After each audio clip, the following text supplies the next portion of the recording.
So what I have here are 3 styrofoam balls. I will change the size of one of them by adding some layers of kitchen foil. This foil was crumbled up and then straightened out again. It gives it a better grip and better texture. I also use a bit of my tacky glue to make sure everything stays put, and I think I added about 5 layers. And in doing so, I now have 3 different sizes, and that's what I was after. Now, even at this early stage, you can tell that I'm working at the very edge of my screen here. Somehow my camera moved a bit unnoticed to me until my footage was all done. So I apologize ahead of time for the rather poor filming. I did have to cut out quite a few sections because you were just not able to see what I was doing. Anyway, here I have some large eye hooks. I add some E6000 and then screw it into my ball here, and that will make it very sturdy and strong. Now I will prepare all these balls with a bit of texture, not to change their sizes, but just so everything else will attach much more easily. And I use different things, mainly to give you some ideas of what would be suitable. Here I use just plain white napkin paper and my Mod Podge, and I just overlap the pieces and decoupage them to this ball.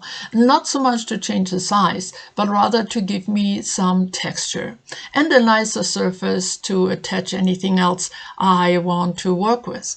Next, I will use some cheesecloth on the next ball. Now you can use all kinds of things. You can use textured papers like doilies. You could use lace for texture, or even texture paste or crackle paste would work. And now to get back one more time to the lousy filming I mentioned earlier, I think one way I can make it up to you a little bit is by chatting with you, and hopefully that will make watching this a bit less painful. So here are all 3 balls dried. I then added some white gesso to the foil just to make it a bit less slick and to give me a starting point where all those 3 balls look the same. As you can see, I added some string just to help me to dry them easily, or even when I'm working on it, I might have to hang them up. Here I want to give credit to my daughter who actually inspired this project. I was sharing some ideas with her and she said, well, let's do some holiday decor in your assemblage style. So I decided to make these baubles with the understanding that they could work all year round for decoration, but could be adapted for holiday decor as well. So let's just see how this works out. As you can tell, I started gluing down with my E6000. These are mostly nuts and washers, handyman items, and so on. And while that dries, I go on and start the next ball here. For this one, I will be using my broken jewelry pieces, charms, tiny little things, which are preferable to use when you cover up something round like this. And then, yes, I hung it up, which made it way easier for me to work on, but makes it terrible for you. I'm so sorry, and I hope I'm not giving you a headache, because this thing vibrates like crazy. Now, this will only go on for a very short time. So as I said, I use my metal things and I arrange it all around the ball in the way you've seen me do many times before. Now, of course, you can use whatever you may have in your stash, and I will do each ball a little different to give you some ideas of what could work. As you can see here, I also added some little keys, I added some buttons, and these are those little stud earrings. I had gotten a shipment not so long ago of broken earrings, single earrings, and they had a lot of these studs in them. And they're perfect for this project because they're pushed very easily into the styrofoam. But I do also add a little bit of E6000 so that they don't pull out at some point. So I will continue to gluing things down until it's completely covered, and so in between I will give you a close-up so you can get a good look to how far I progressed. I was actually working on this project on Thanksgiving Day yesterday. Now, I hope that all of you, my American friends, had a wonderful Thanksgiving with your families in spite of all the COVID restrictions. Now, for my family, this year's Thanksgiving definitely looked very different. For a safety reason, we had already planned to have an outdoor gathering around the fireplace. But the weather didn't play along, and one of my boys tested positive for COVID. Thankfully, he was sick only a couple of days, has fully recovered, and it gave us definitely more things to be thankful for.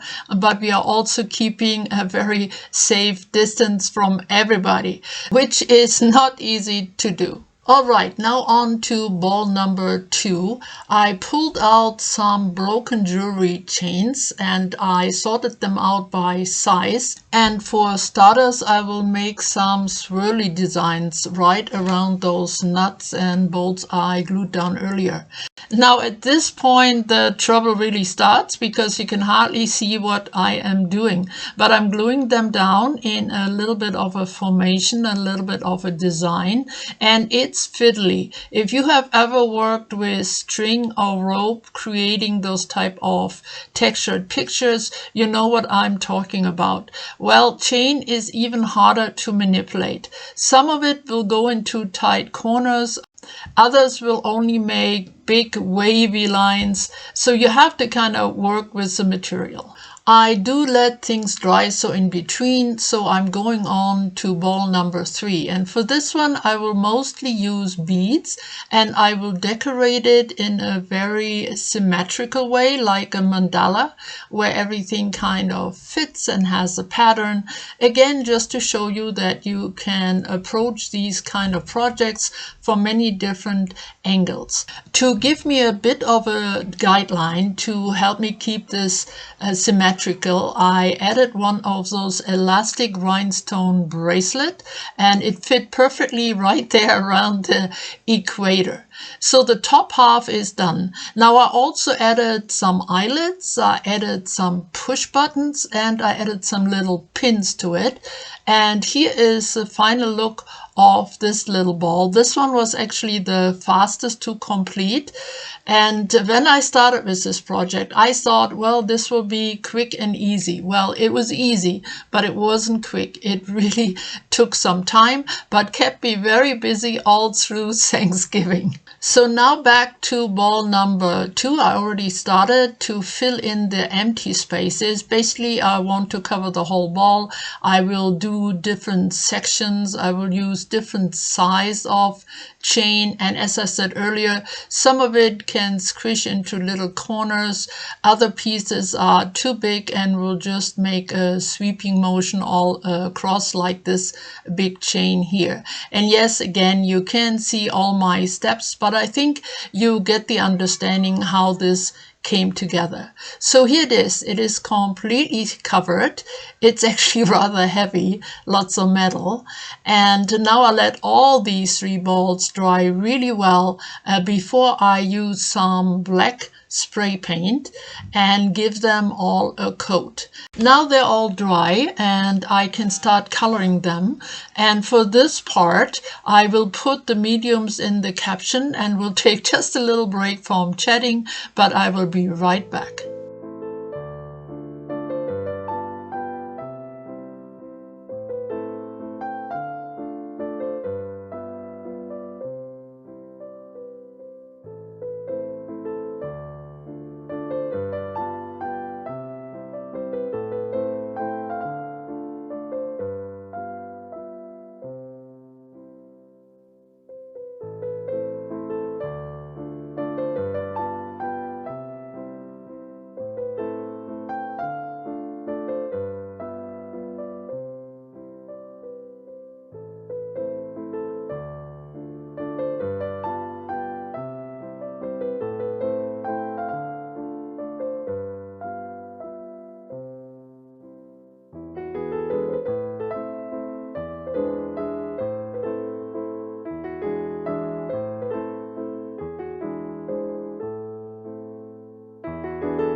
So as you could see, it took a few layers to color them, but now they are done, and I will attach them together with this hook and these chains. I believe this came from one of those hanging pots, and it will work just perfectly. I cut the chains to 3 different sizes. I will use a large, very sturdy but stubborn jump ring, and they will all go on these ends. And here they're done. And for me to show them to you hanging up, you have to wait for some photos at the end. But here are one more time all the details. As I said, this one is rather heavy. I'm quite pleased with all the texture it has, and it's just fun to look at and feels really nice in your hand. So for this one, I used mostly chains and handyman items. Rope would of course work too. Any kind of small bits and pieces you have in your art room could help decorate these type of balls. So here I'm going on and on. You can tell I really like the feel of this. Some of the smaller chain give a little indentation. Other ones stick out a bit more. So the ball is not perfectly round anymore. So this is the one where I randomly attach things, little charms and everything. So there's no pattern to it. And again, it's just a different way of decorating. I like all the little charms, and I'm especially happy with the color on this one. I like the little greenish one too, and this copper red one. And the other one, well, I kept it in kind of silver white. So it has kind of Christmas colors, but not really. And here's the one I did with mostly beads. As I said earlier, this is done in a formation, a bit like a mandala. It's very symmetrical. And that's another way you can decorate balls like this. Of course, there are many, many other ways. Now I choose to spray paint these black and keep the colors very subdued, but you could of course use white spray paint too. You could also just spray paint and not work with colors on top. You could spray paint them gold or red or white or silver.